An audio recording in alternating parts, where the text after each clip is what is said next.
বাংলাদেশ প্রকৌশল বিশ্ববিদ্যালয়ে একদিন পরও বৃষ্টির পানি নামেনি। শুক্রবারের ঝুম বৃষ্টিতে তলিয়ে যায় রাজধানীর বিভিন্ন এলাকা। পানি জমছে বুয়েট ক্যাম্পাসেও। একদিন পরও সড়ক ও বাসার সামনে পানি জমে থাকায় দুর্ভোগে দিন পার করছেন নগরবাসী। আসলে প্রবলেম হচ্ছে বলতে জাস্ট আপনার যাতায়াতের প্রবলেম হচ্ছে। আমাদের প্রথম দিন হচ্ছে গিয়ে যারা নিচতলায় ছিল তাদের রুমেও পানি চলে এসেছিল। সো প্রথম দিন একটু সবারই কষ্ট হয়েছে, বাট এরপর থেকে অ্যাটলিস্ট হচ্ছে রুমের পানিগুলো সরে গেছে, বাট এখনও হচ্ছে আমাদের বাইরে এই পানিটা বদ্ধ হয়ে আছে।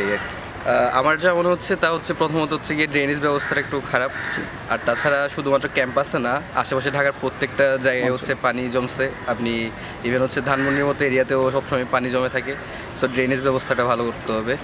আমার আরও মনে হয় হচ্ছে গিয়ে এখানে ড্রেনেজ ব্যবস্থা বিশেষ করে ময়লা জমে থাকার কারণে হয়তো পানি আটকে থাকে, এইগুলো একটু ভালো মতো খেয়াল রাখা লাগবে। অর্থাৎ আমাদের ড্রেনটা যাতে সবসময় পরিষ্কার রাখা যায়, সিটি কর্পোরেশনের এইটা একটু ভালো মতো দায়িত্ব নিয়ে কাজ করা লাগবে। শিক্ষক ও কর্মচারীদের আবাসিক এলাকায় শিশুদের খেলার মাঠেও জলাবদ্ধতার কারণে খেলার সব উপকরণ এখনো পানির নিচে। অনেকের বাসায় উঠেছে পানি, এতে কষ্টে জীবনযাপন করছেন তারা।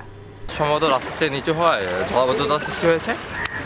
এছাড়া হচ্ছে আমাদের রুমের মধ্যে পানি ঢুকছে, নিচতলায় যারা থাকে তাদের জন্য রুমের মধ্যে পানি ঢুকছে, এখানে পোকামাকড় এবং বিছানা পর্যন্ত অনেক রুমে পানি উঠে গেছে। তো আমাদের আর কি থাকার জন্য সমস্যা হচ্ছে আর কি। এটা পানি ব্যবস্থাপনাটাকে আমি দায়ী করতেছি।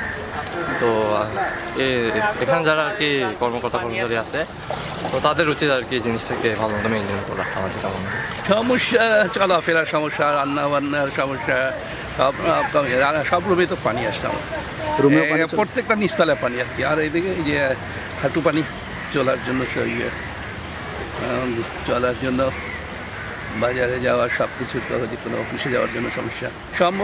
সম্ভবত কি সুয়েরেজ লাইনের সমস্যা। কেউ বলে আজিমপুর থেকে পানি আসা যেতে পারে না, কেউ বলে যে ওই থেকে, কোনটা যে সঠিক, ঢাকেশ্বরী বা থেকে এই যে পুরান টাউন খাজাদায়ন জয়নাক রোডের থেকে। এখন এই পানিটা যেতে পারতেছে না তো।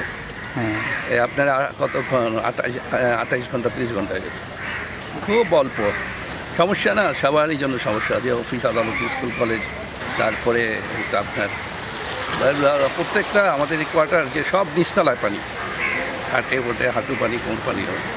শুক্রবার সকাল 6টা থেকে দুপুর 12টা পর্যন্ত বৃষ্টিতে ঢাকার অনেক এলাকার সড়ক পানিতে তলিয়ে যায়।